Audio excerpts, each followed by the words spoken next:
Oke, bismillah. Assalamualaikum warahmatullahi wabarakatuh.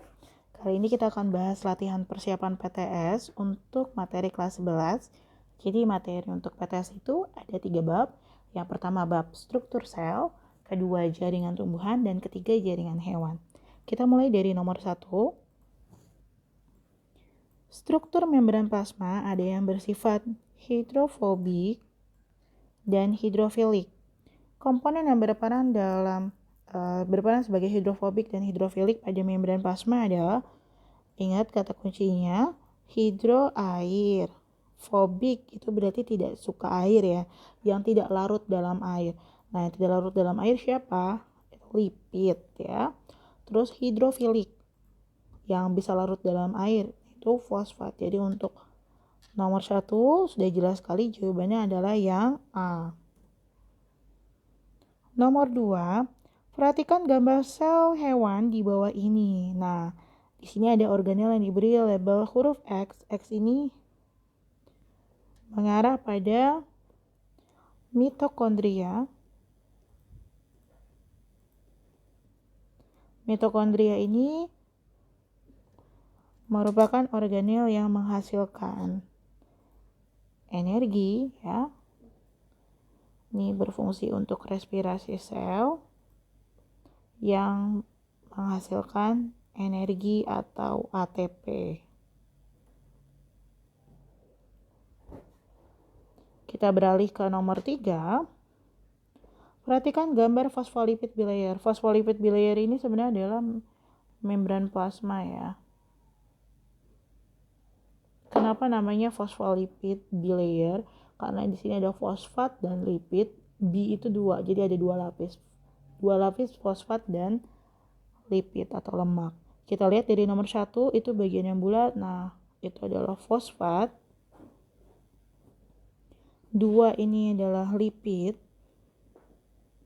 3 protein ya, tapi karena proteinnya ini dia membatasi fosfolipid, makanya namanya protein integral sebagai batas. Nanti untuk difusi terfasilitasi bisa dengan bantuan protein integral. Yang keempat ini adalah glikolipid. 5 sama juga ya, 5 itu adalah fosfat. Jadi protein integral ditunjukkan oleh nomor 3. Nomor 4, sel tumbuhan memiliki organel khusus yang disebut kloroplas. Lipatan membran dalam kloroplas membentuk struktur yang disebut dengan tilakoid. Nah, di tilakoid inilah tempat terjadinya reaksi terang pada fotosintesis.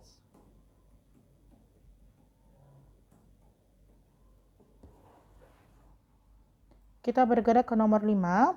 Perhatikan gambar di bawah ini. Nah, gambar ini termasuk transport jenis apa ya? Nah, kita lihat di sini transport zat itu ada 2, ada transport aktif sama pasif. Kalau aktif ini membutuhkan ATP. Kalau pasif itu tidak membutuhkan ATP, ada difusi, osmosis, difusi, terfasilitasi. Nah, kalau dilihat di sini ini bukan difusi, bukan osmosis. Nah, ini adalah transport aktif. Jenisnya apa? Perhatikan di sini. Ini zatnya itu keluar atau ke dalam? Nah, kalau kita lihat di sini ini kan pecah ya, berarti keluar. Kalau proses pengeluaran itu berarti namanya eksositosis. Ekso itu artinya luar. Tapi kalau memasukkan ke dalam, nah ini berarti yang endo, jadi dimasukkan ke dalam. Jadi jawabannya adalah eksositosis. Nomor 6, berdasarkan ciri-ciri tersebut, jaringan yang dimaksud. Sel-selnya homogen. Dari pernyataan pertama kita belum tahu nih. Ya, karakteristik siapa? Selnya selalu aktif membelah. Nah, kata kunci di sini, selnya selalu membelah. Kalau selnya selalu membelah, berarti Kita tahu ini adalah meristem. Karakteristik meristem selalu aktif membelah. Nah, yang ketiga, terdapat pada titik tumbuh tanaman. Ya, meristem itu terletak pada titik tumbuh tanaman. Selalu ada di ujung, namanya meristem apikal. Ada di bagian samping, itu meristem lateral. Di bagian ruas, meristem interkalar. Jadi, dari pernyataan-pernyataan yang disebutkan di soal di sini, kita bisa mengetahui kalau ini adalah ciri dari meristem. Nomor 7, hasil aktivitas meristem apakah yang menyebabkan pertumbuhan memanjang pada batang Ziames? Ziames ini adalah nama latin dari jagung. Jagung ini termasuk jenis monokotil atau tanaman berkeping biji satu atau berkotiledon satu. Ziames atau jagung tidak memiliki kambium karena dia jenisnya monokotil ya. Jadi sudah dipastikan meristem lateralnya itu sudah tidak mungkin ada. Jadi kita tinggal cek antara A, B, atau C. Nah, untuk yang monokotil ini cirinya adalah batangnya beruas ya. Jadi dia memiliki meristem interkalar, ini ada pada ruas.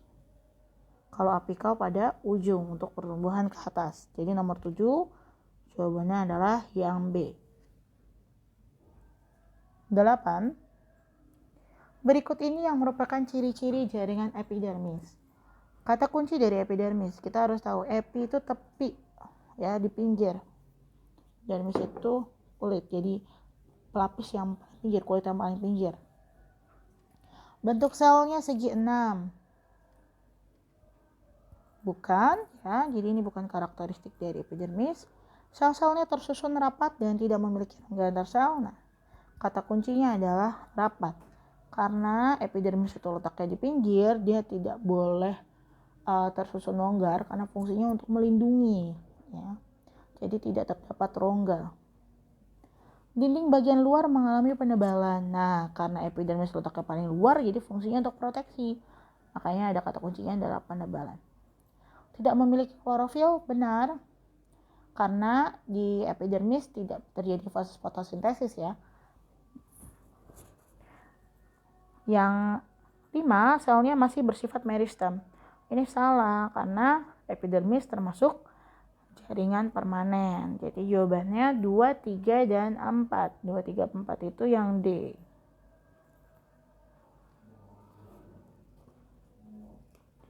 Kita bergerak ke nomor 9. Saat praktikum biologi, seorang siswa mengamati sayatan melintang daun dengan menggunakan mikroskop. Hasil pengamatan menunjukkan adanya jaringan dengan ciri-ciri sebagai berikut. Bentuk selnya persegi panjang, selnya tersusun rapat, dilapisi kutikula. Nah, yang menjadi kata kunci di sini adalah selnya tersusun rapat.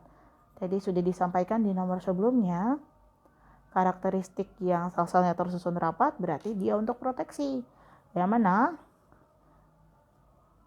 Nah, ini untuk proteksi atau pelindung. Berarti ini ciri dari epidermis. Nomor 10. Tumbuhan sebagai organisme autotrof dapat membentuk makanannya sendiri dengan proses fotosintesis. Proses fotosintesis di daun berlangsung efektif pada jaringan. Nah, jaringan tumbuhan yang memiliki banyak sekali klorofil, tempat terjadinya fotosintesis adalah jaringan palisade atau bunga karang ya nama lainnya. Kita beralih ke nomor 11. Fotosintesis yang memerlukan karbon dioksida dan menghasilkan oksigen. Tempat keluar masuknya karbon dioksida dan oksigen pada daun dinamakan tempat keluar masuknya udara, ya. Itu adalah pori-pori yang ada pada daun. Nah, ini nama lainnya adalah stomata. Kalau pada batang itu lenticel ya, tapi kalau pada daun itu stomata. Nomor 12. Salah satu jaringan yang menyusun organ lambung. Nah, lambung ini, dinding lambungnya itu kan akan menghasilkan HCl atau asam lambung ya. Nah, epitel di sini yang berfungsi untuk menghasilkan HCl pada lambung itu adalah epitel silindris lapis. Jaringan epitel yang berfungsi melapisi dinding dalam rongga hidung ada pada hidung, pada tenggorokan, bronkus. Ini berarti alat pernapasan atas ya. Itu memiliki silinder bersilia. Nah, silianya ini adalah rambut-rambut halus. Rambut-rambut halus tersebut berfungsi untuk menangkal partikel debu yang masuk melalui udara pernapasan. 14. Jenis sel pada jaringan ikat yang menghasilkan melanin. Nah, melanin di sini itu terdapat pada sel pigmen yang membentuk pigmen ya pada kulit. 15. Berdasarkan gambar di atas, jaringan berfungsi membunuh patogen yang masuk ke dalam tubuh ditunjukkan oleh nomor. Nah, nomor 1 ini adalah jaring otot lurik. 2 ini jaringan ikat. Ini adalah tulang keras atau nama lainnya osteon. Ini tulang rawan. Yang nomor 5 ini jaringan darah. Jaringan darah ini kalau yang bentuknya bulat itu namanya sel darah merah, eritrosit. Yang kecil-kecil seperti ini itu keping darah atau nama lainnya trombosit ya. Nah, yang agak keunguan itu adalah leukosit atau sel darah putih. Nah, membunuh patogen itu adalah fungsi dari leukosit atau sel darah putih. Jadi yang gambarnya sesuai adalah yang gambar kelima.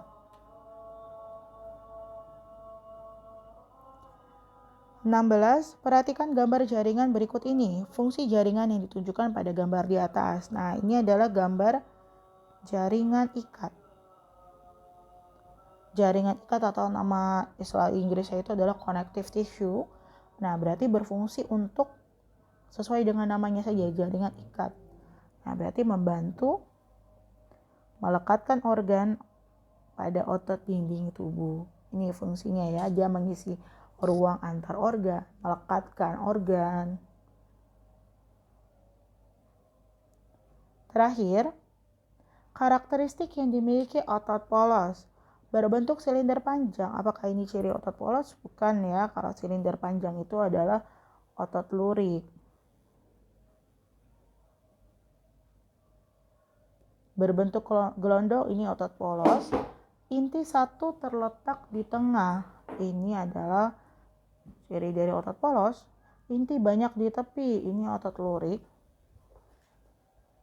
Bekerja di luar kesadaran. Otot polos itu salah satu cirinya adalah dia bekerja di luar kesadaran atau involunteer. Bekerja di luar kesadaran. Menyusun organ pencernaan. Ini juga berarti ada 2, 3, 5, 6 ya. Yang C. Oke, sampai di sini. Terima kasih.